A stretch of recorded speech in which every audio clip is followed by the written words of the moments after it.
The dust of Oakhaven did not settle, it merely hung in the stagnant air, a permanent haze that tasted of dry earth and defeated ambitions. It coated the unpainted clapboard buildings, dulled the windows of the mercantile, and settled deep into the lines of the faces of those who had foolishly believed the frontier promised an easy prosperity. Through this haze, the afternoon stagecoach rattled to a violent halt in front of the livery, its wooden wheels groaning in protest against the rutted street. From the shadowed interior of the coach, a single passenger emerged. Mei-Chen stepped down onto the loose dirt of the thoroughfare, her black leather boots sinking slightly into the powdery soil. Though her muscles ached with the deep, vibrating exhaustion of a journey that had spanned weeks of relentless jolting, she held her spine rigid. She possessed a quiet, unyielding dignity, a posture learned in a prosperous merchant household in San Francisco that now felt like a lifetime away. She carried only a single canvas satchel, its handles worn smooth by anxious hands, containing a change of clothes, a few personal items, and a letter of employment that was currently her only tether to survival. May paused beside the steaming horses, allowing her dark eyes to sweep over the settlement. It was a harsh, unforgiving place, built of raw timber and desperation, nestled in a valley that seemed entirely cut off from the gentler parts of the world. She smoothed the front of her dark wool skirt, batting away a layer of pale dust, and adjusted the collar of her modest blouse. She had come to Oakhaven on the promise of a man named Arthur Pendleton, a merchant who had written to her former employer seeking a skilled bookkeeper who could manage a complex ledger without asking unnecessary questions. May, having been left entirely destitute after a trusted business partner had absconded with her late father's estate, had accepted the offer out of pure, cold necessity. She had no illusions about the frontier, but she had believed in the binding nature of a written contract. Stepping onto the boardwalk, her boots hollow against the warped planks, she made her way toward the largest building on the street, a two-story structure bearing a freshly painted sign that read, Vance Mercantile and Exchange. The air inside the store was a suffocating blend of coffee beans, oiled leather, curing tobacco, and the sharp tang of brass polish. Behind a long, polished oak counter stood Silas Vance. He was a man who wore his prosperity like a weapon, dressed in a tailored broadcloth suit that seemed entirely out of place amidst the rough-spun cotton and denim of his customers. His hair was slicked back with fragrant oil, and his smile as he looked up from a ledger was practiced and entirely devoid of warmth. He watched May approach with a gaze that assessed her value in an instant and clearly found it lacking. May approached the counter, placing her hands flat upon the wood to steady a sudden, betraying tremble. She spoke in clear, precise English, a language she had mastered to perfection in her youth. She inquired about the whereabouts of Arthur Pendleton, presenting the letter of employment. Silas Vance did not take the paper. He merely glanced at it, then let his eyes travel slowly over May, a look of profound, mocking pity crossing his sharp features. He informed her, his voice carrying clearly across the quiet store, that Arthur Pendleton had been caught cheating at faro 3 days prior and had fled Oakhaven in the dead of night, leaving behind a mountain of debts and a ruined reputation. Vance leaned forward, his elbows resting on the glass display case, and added with a sickeningly sweet tone that Pendleton's promises were as worthless as the dust outside, and that Oakhaven had no place for vagrants, especially those of her particular persuasion, who had been lured here under false pretenses. The silence in the mercantile grew heavy, thick with the unspoken prejudices of the townspeople who had paused their shopping to watch the spectacle. A group of women near the bolts of calico exchanged knowing, cruel whispers, their eyes darting over May's modest dress and foreign features. May felt a cold, hard knot form in her stomach. Her funds were entirely exhausted. She had spent her last silver dollar on a meager meal at the previous stage stop. She was stranded in a hostile town with no shelter, no money, and no prospects. Yet she refused to give Silas Vance the satisfaction of seeing her break. She carefully folded the useless letter, placed it back into her satchel, and met Vance's predatory gaze with a look of absolute, chilling composure. She thanked him for his time, her voice devoid of any emotion, and turned to walk out of the store, the whispers of the townswomen following her like a cloud of gnats. Across the street, leaning against the rough-hewn post of the assayer's office, Elias Thorne watched the scene unfold through the open doors of the mercantile. Elias was a man built of hard angles and weathered skin, with eyes the color of slate and a demeanor that actively discouraged conversation. He was the owner of the Ironwood Ranch, the largest and most prosperous spread in the valley, and he was entirely alone. Since the death of his wife to a sudden violent fever 5 years ago, Elias had withdrawn from the social fabric of Oakhaven, He came to town only for necessities, ignoring the persistent, hopeful smiles of the local widows and the casseroles left on his porch by mothers with unmarried daughters. The women of Oakhaven had long considered him a tragic challenge, a wealthy, grieving prize to be won. He had politely but firmly rejected every advance, building high fences around his land and even higher walls around his heart. Elias possessed a quiet, unyielding sense of justice, a moral compass forged in the isolation of the high pastures. He had seen the way Silas Vance looked at the young woman, had heard the arrogant dismissal in the merchant's voice. He recognized the predatory nature of Vance, a man who built his wealth by squeezing the vulnerable, holding mortgages over desperate farmers, and dictating the prices of essential goods. Elias watched as Mei-Chen stepped back out into the blinding sunlight. She did not weep. She did not look around in panic. She simply stood on the edge of the boardwalk, looking out at the dusty street, her mind clearly working through a problem that had no immediate solution. Elias noted the proud set of her shoulders, the practical, sturdy nature of her boots, and the quiet intelligence in the way she observed her surroundings. He pushed himself off the wooden post, the silver spurs on his boots chiming softly with each deliberate step. He crossed the dusty street, his tall frame cutting through the stagnant heat. He did not approach her with the frantic urgency of a savior, nor with the heavy-handed pity that she had just endured.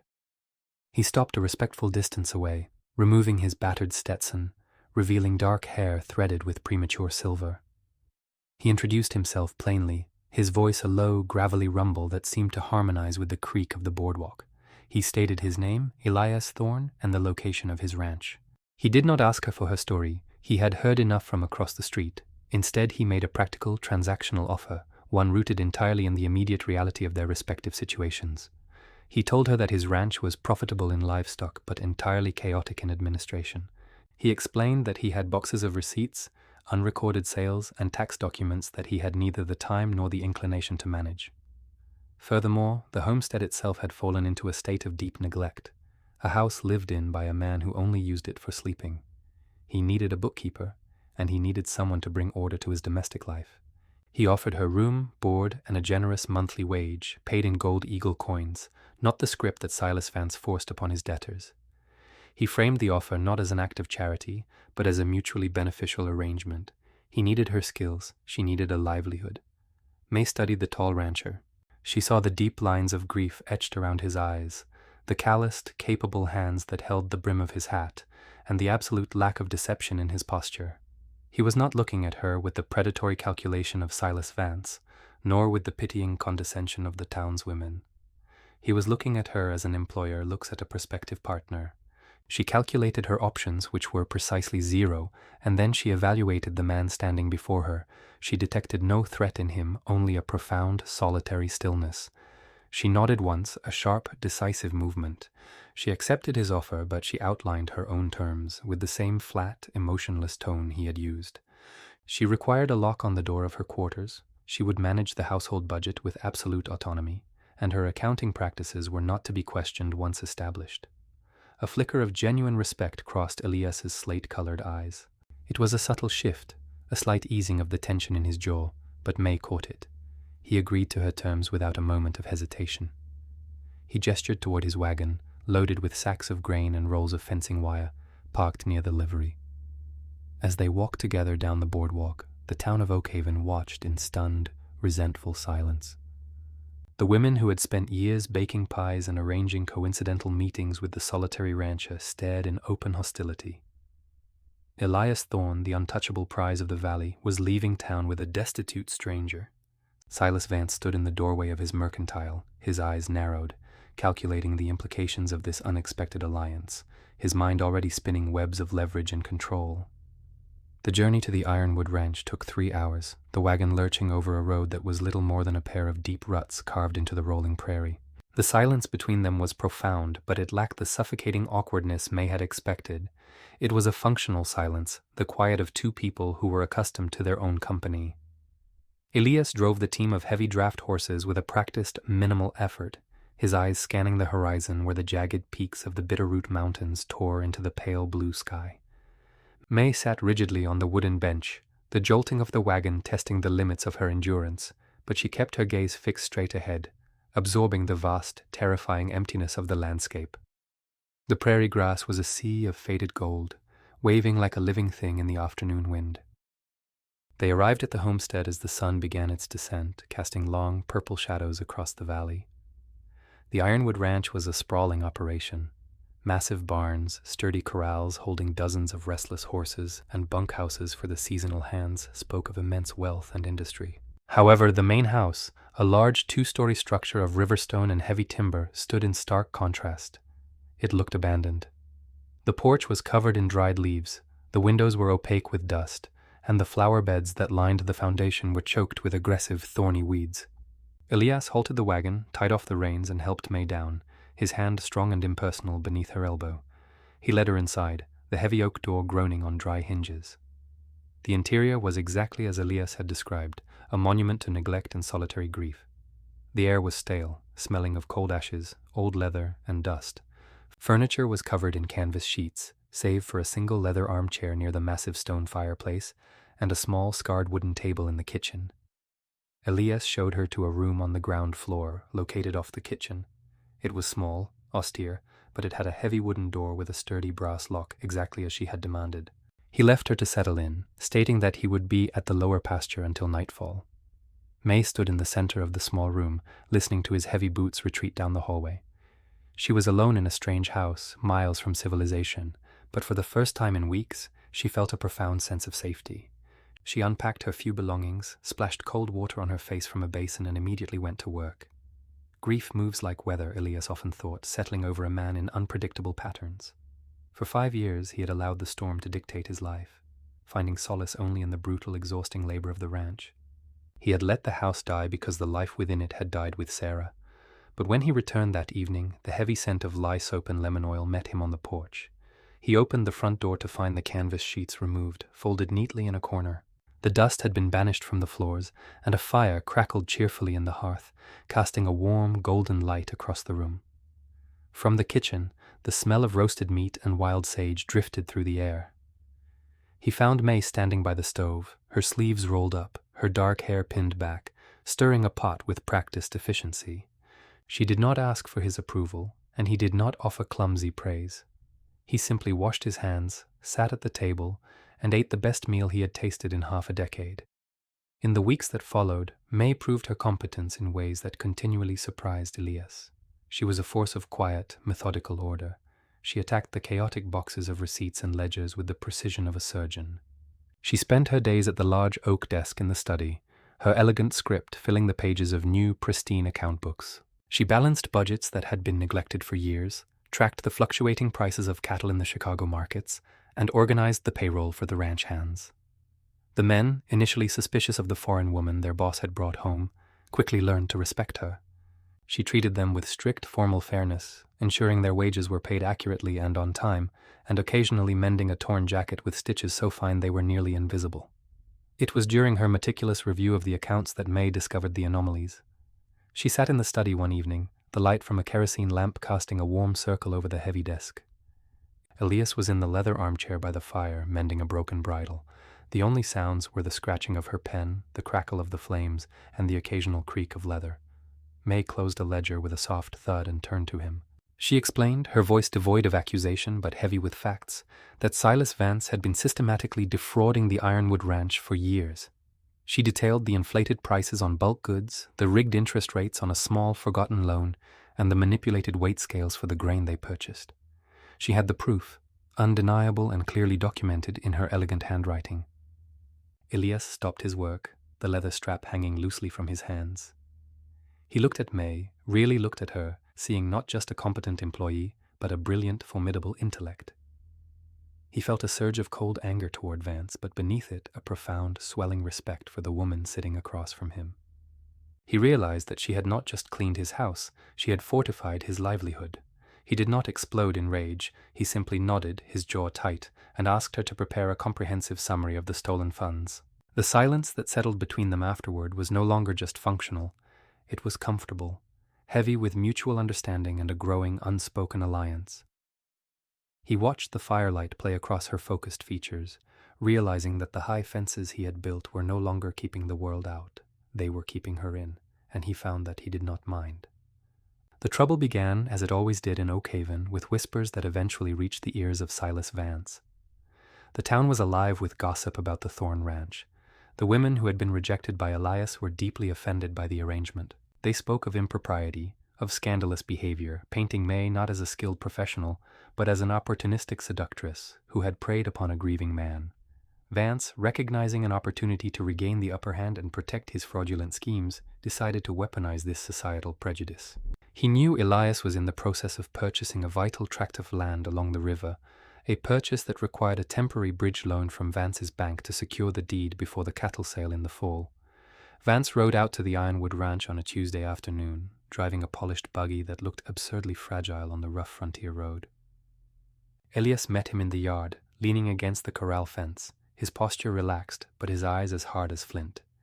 Vance did not dismount. He looked down at Elias with a smile that did not reach his eyes, speaking in coded, polite language that barely concealed the threats beneath. He mentioned the bridge loan, noting that the bank's board of directors was suddenly concerned about the moral character of the Ironwood Ranch. He suggested, with oily sincerity, that a man's reputation was his most valuable asset, and that Elias's current living arrangement was causing significant distress among the good, God-fearing people of Oakhaven. He implied that unless Elias dismissed the woman and restored his standing in the community, the loan would be denied, and the river tract would be sold to a rival syndicate. Elias listened to the banker's speech without changing his expression. He knew Vance cared nothing for morality. Vance cared only about control.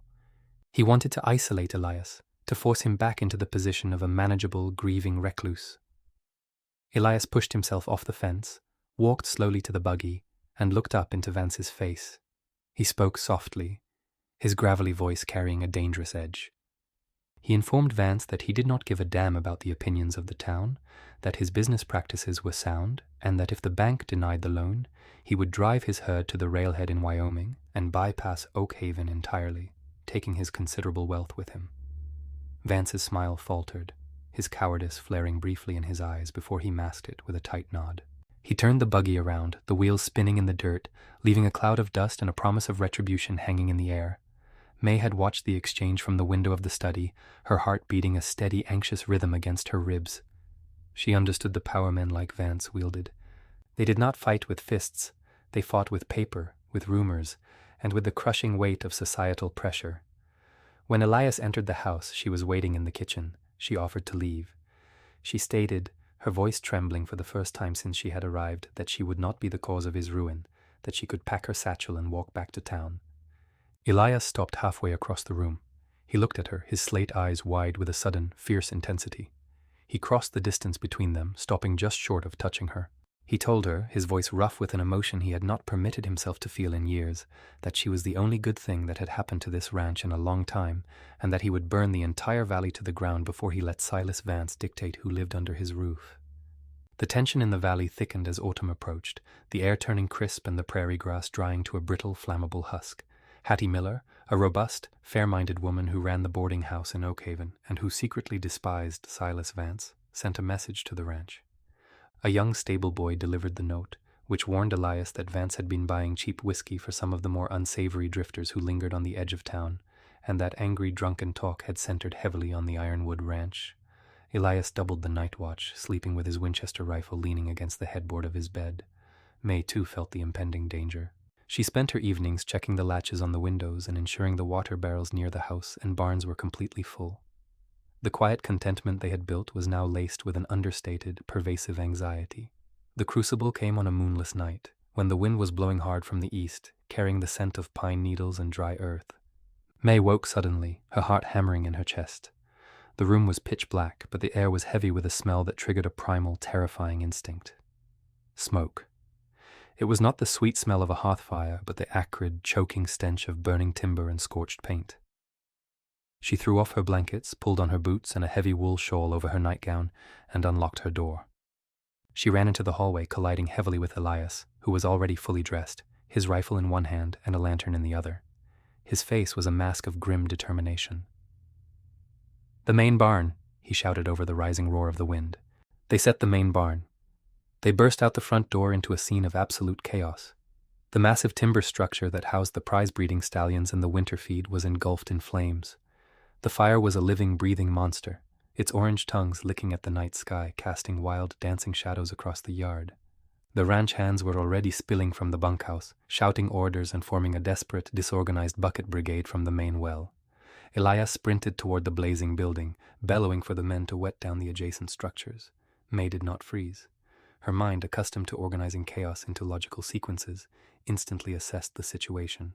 She saw that the men were focused on containing the fire, but no one was addressing the frantic, terrifying screams coming from inside the burning barn.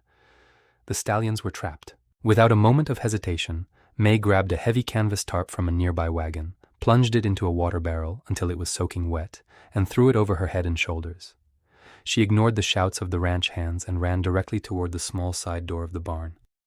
The heat was a physical blow, a solid wall of agony that singed her eyebrows and made her lungs burn with every shallow breath.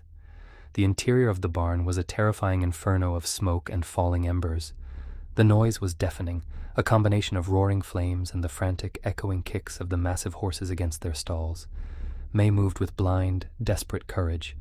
She reached the first stall, her hands blistering as she threw the heavy iron latch.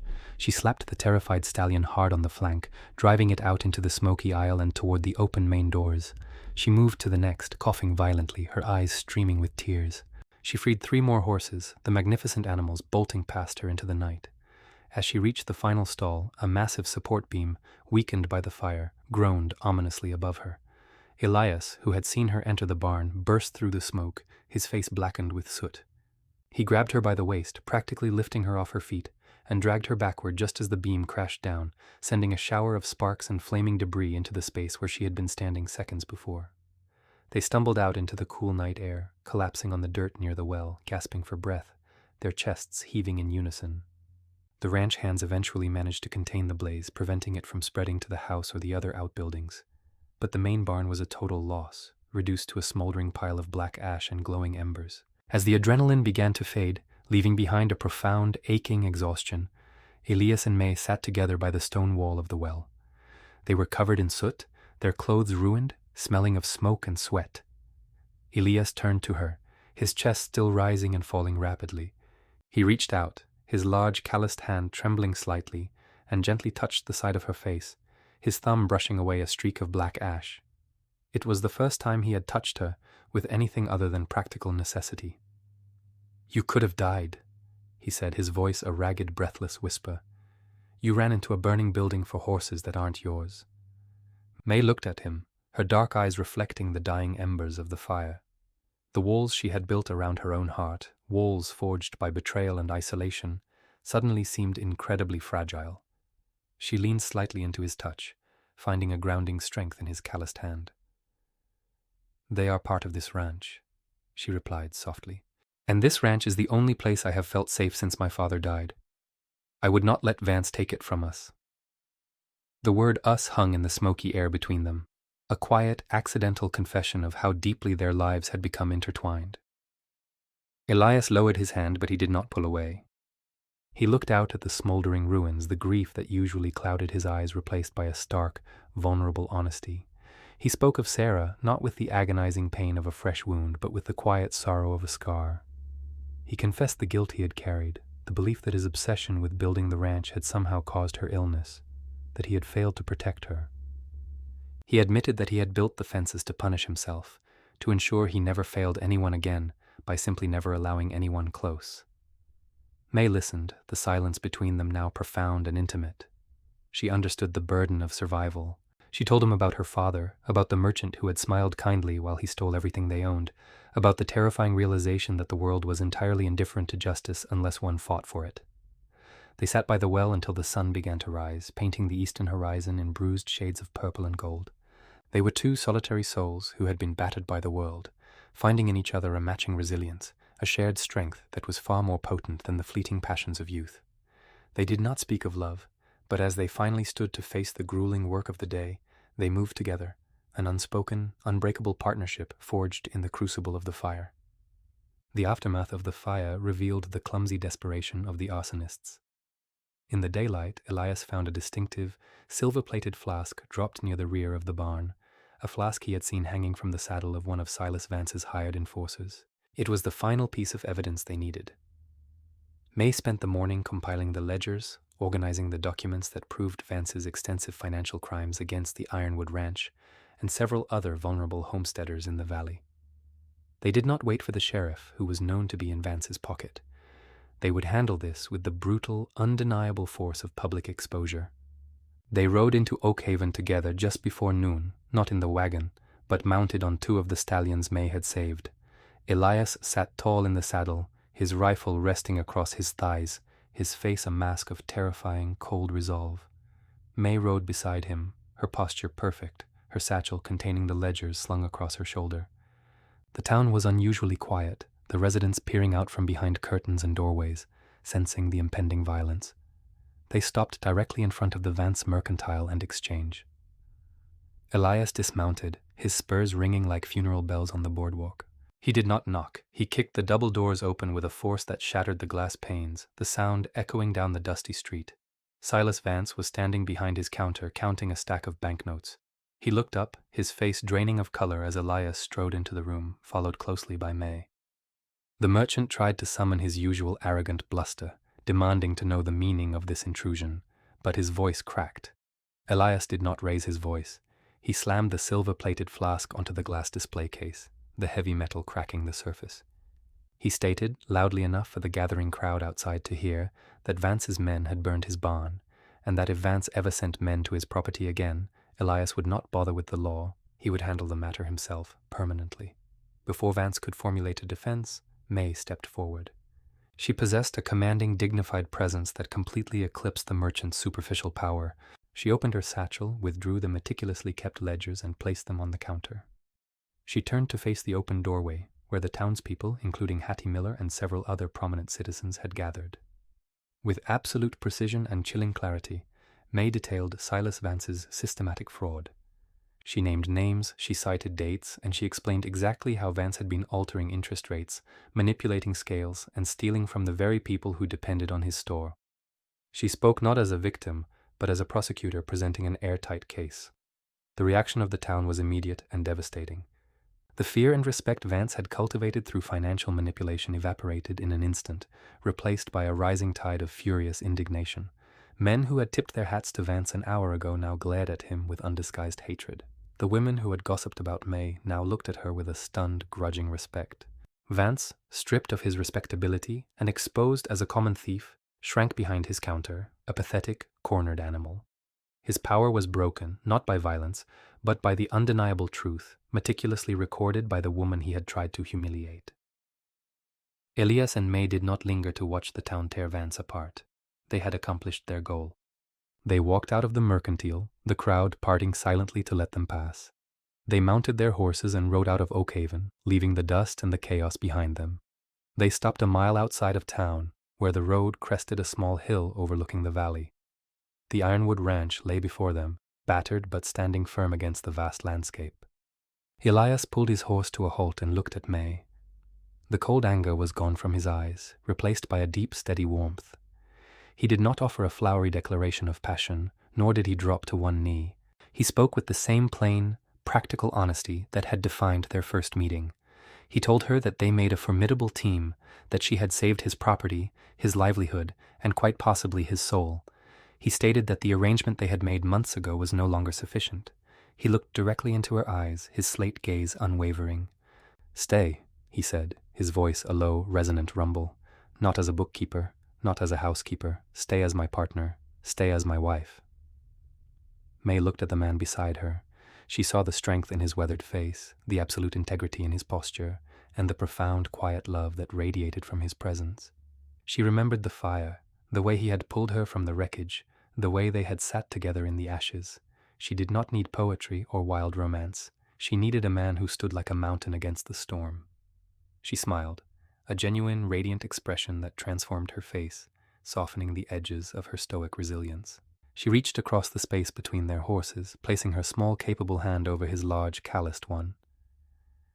"I require a lock on the front door, Elias Thorne," she said, her voice teasing, light and full of hope. "And I require that we rebuild that barn together." A year later, the spring rains brought a vibrant, impossible shade of green to the valley. The scars of the fire were gone. In place of the ruined structure stood a new, massive timber barn, built stronger and larger than before. The Ironwood Ranch was thriving, its herds multiplying, its ledgers perfectly balanced, its reputation unassailable. Silas Vance was gone, having fled Oakhaven in the dead of night shortly after the confrontation, leaving behind a bankrupt mercantile and a legacy of deceit. The town had changed, slowly but surely. The women who had once whispered about May now sought her advice on household budgets and garden planting. She was no longer the resilient outsider, she was May Thorne, the respected, formidable matriarch of the valley's most prosperous family. As the sun began to set, casting long golden shadows across the prairie, Elias and May sat together on the front porch of the stone house. The aggressive weeds had been cleared away, replaced by a flourishing garden of hardy frontier roses and practical herbs. A new foal, born just days ago, pranced clumsily in the corral near the barn. Elias sat in a heavy wooden rocking chair, a cup of coffee resting on his knee, the steam rising in the cool evening air. May sat beside him on a wooden bench, a ledger open on her lap, but her pen was still. She was watching the foal, a look of profound, quiet contentment on her face. Elias reached out, his hand finding hers, their fingers interlacing with comfortable familiarity. They did not need to speak. The silence between them was no longer the heavy silence of grief, nor the functional silence of strangers. It was the rich, resonant silence of two people who had faced the worst of the world and built a sanctuary against it. They watched the sun dip below the jagged peaks of the Bitterroot Mountains, the sky exploding in hues of orange and violet. They had started with a practical arrangement, a desperate transaction born of necessity, but they had forged something unbreakable. They had built a life, quiet, dignified, and entirely their own, proving that sometimes the strongest foundations are laid not in the absence of hardship, but in the shared, triumphant survival of it. The wind picked up, rustling the leaves of the newly planted cottonwood trees near the porch. May leaned her head against Elias's shoulder, closing her eyes as she listened to the steady, reassuring rhythm of his breathing. The ranch stretched out around them, a testament to their combined labor and unwavering loyalty. The ledgers were balanced, the fences were mended, and the future, once a terrifying expanse of uncertainty, now stretched before them like the open prairie, vast, challenging, but ultimately full of promise. They sat together as the stars began to pierce the darkening sky, masters of their own domain, secure in the knowledge that whatever storms the frontier might bring, they would face them exactly as they had faced everything else, together.